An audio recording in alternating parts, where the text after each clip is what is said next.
I've been studying corona as a data scientist. My area of speciality is time trajectories of anything since for 150 days already, basically working, 18 hours a day. And basically focusing on the data. I'm going to leave aside economics, politics, and media, and just simply talk about the science here. And I must say that this is the first time I've actually ever done real-time science, i.e. putting out 30 reports in as many days, full of typos, errors, backtracking, and everything. One thing that has struck me once the virus moved from its China-Korea phase to the rest of the world at the beginning of March is how totally inadequate science structure is for real-time science. People are insisting on refereed reports. No one wants to share anything. The scientists are more panicked and scared of reality than anybody else. The august organizations like Lindau, the Royal Society, the National Academy of Science have been totally silent. I am really disappointed. This has got nothing to do with the politics. As a group, scientists have failed the younger generation. Deciding what to do in this situation is really, really difficult. We cannot rely on one or two voices. There should have been a committee formed either by the Nobel Foundation, by Lindau, by the Royal Society, the National Academy, in the middle of February, when this was coming down the road, and we should have discussed this. Instead, we let economics and politics dedicate the science. And for me, the worst opposition I got was from very, very prominent scientists who were so scared that the non-scientists would break quarantine and infect them. There was total panic. And the fact is that almost all the science we were hearing, for example, from organizations like the World Health Organization, was wrong. We had Facebook censoring the World Health Organization, country views. This has been a disgraceful situation for science, and I have nothing to do. We should have been talking with each other. Reports were released openly, shared by email, and all I got back was abuse.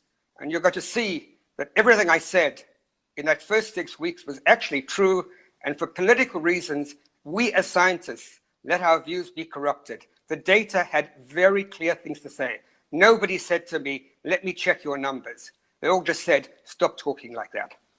So I think if we had had initially just a few scientists talking to each other on Zoom, not about the opinions, but about the data. What is the population infection ratio? What is the severity? Does this thing grow exponentially? There are some very, very simple questions.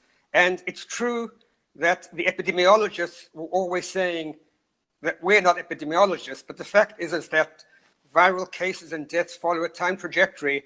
And I think physicists and theoretical chemists who understand trajectories are way better qualified. The epidemiologists made their normal error. Epidemiologists they see their job not as getting things correct, but preventing an epidemic. So therefore, if they say it's 100 times worse than it's going to be, it's okay.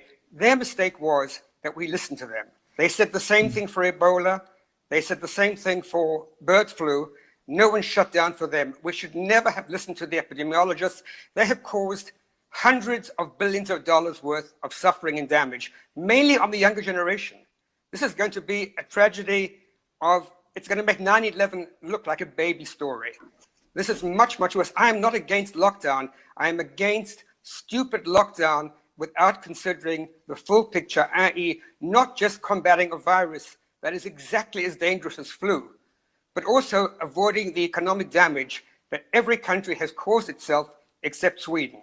We have really, really failed as a group.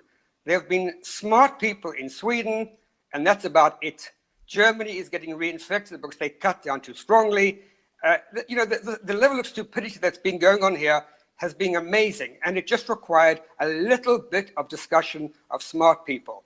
I'm not saying I'm right, but I would like people to conjure me on the details. Why is it not exponential? I can show you. Why is the case infection ratio this, not that? There is data for this. In other words, everything is data-driven, but people have chosen not to look at the data. Even in many places, the politics has infected the scientists. Certainly in the USA, the politics has infected the scientists. I did want to say something about risk going back further, and the Winston Center. In the middle of March, Sir David Spiegelhalter wrote a very nice Medium review equating the risk of corona with the natural risk of dying. And basically he concluded that the risk of corona, using numbers that were coming out of Imperial College, was about 1 year's worth of death. I immediately wrote back and said he was wrong. My analysis suggested that it was not 1 year's worth of death, but 1 month worth of death. I then tried to communicate this to Neil Ferguson. He ignored my emails. I got in touch with the head of the Royal Society, eventually got them to read the emails, and in the end they said, no, I was wrong, it is 1 year. The fact is, 2 months later, the excess burden of death of corona is about 3 weeks of natural death. So the fact is, as these scientists shut things down, the problem is not just with lack of communication with the public. Scientists are arrogant and refuse to listen to people not in their fields. It's a bit like a CEO of a company. Scientists are getting away scot-free for causing billions of dollars worth of damage. And this is something which cannot be allowed to happen. It's not just the World Health Organization. Ferguson wanted Sweden to lock down, got Britain to lock down, and when the numbers become normal, exactly what you would have expected without lockdown, he then says, it's because of lockdown. This is terrible science. This is science which should go on trial. Scientists cannot cause damage like this and refuse to listen. I really tried hard to get them at least to discuss this with me. In the end, I said something I never say, whatever, just leave me alone, go ahead and die.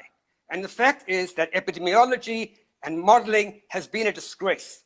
They have not looked at the data. They have been wrong at every turn. We're going to see that although coronavirus is a different disease, the net impact of death is going to be very similar to severe flu. And it's going to be that way without lockdown. As regards one final thing, I think a policy like Australia may seem very smart until you get second breaks and third breaks. Sweden is the only country that has done the right thing.